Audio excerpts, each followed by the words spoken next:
Shriver, Gaining Fast on Memphis Media. We're here at Joe's, and fourth time with Muscadine Bloodline. Guys, welcome back. Dude, thanks for having us. So we're fresh off a brand new single. We are. Tell me about this, man. Tell me about how it feels. We're big on songwriters here, so I want you to tell me a little bit about Dexter, about the song, where it came from.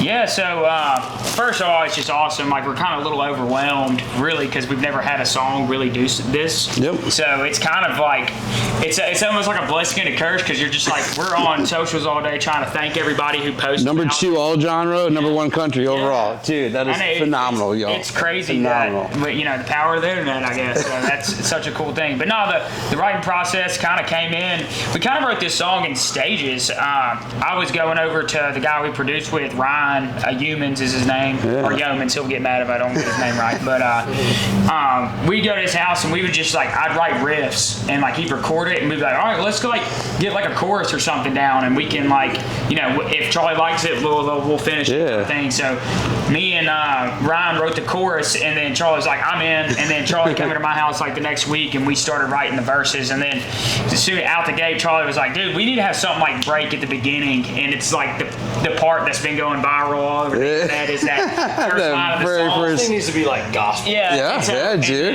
And then so after that, we kind of just like, that first line, we knew we had something really cool. Yeah, it hits right off the gate, and that's where it catches people. Oh, hey, look at that attention. Exactly. Well, we're going to skip around a little bit. Feeding off that, the power of the internet we're talking about.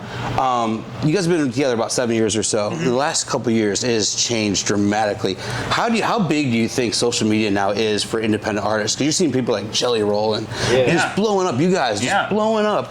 But how big do you think it is now for independent artists? I mean, honestly, dude, it's everything, man. Like, it's the lifeline for every artist that's getting started. You know, like in 2015, we started and Gary had a camera and he was like, man, like, we'll just have some higher quality videos and stuff like that. And I feel like that was kind of the backbone of, we built our career off of social media in the beginning. And it's a tool out there that's just sitting there willing to be used and able to be used. So it's like, you're kind of dumb if you're not capitalizing on it, you know? You just got to put something out there and see. Exactly. I think to your point, the last 2 years specifically with like, I think we're kind of going backwards in quality, right? So like, I think you get rewarded with being creative with what you can do with these. So everybody has one of these. So it's like, you can go make creative stuff with your cell phone, with the camera, and all people want now, I feel like, instead of something super produced, they want something that's just really authentic. They want to feel like you didn't plan it, you know? Like, It defeats the purpose back in the day. I grew up in the 90s. I remember getting like the 100 cassette tapes and going to the train stations and handing them out, and the street team stuff back in the day. So it's completely different now, but I love that.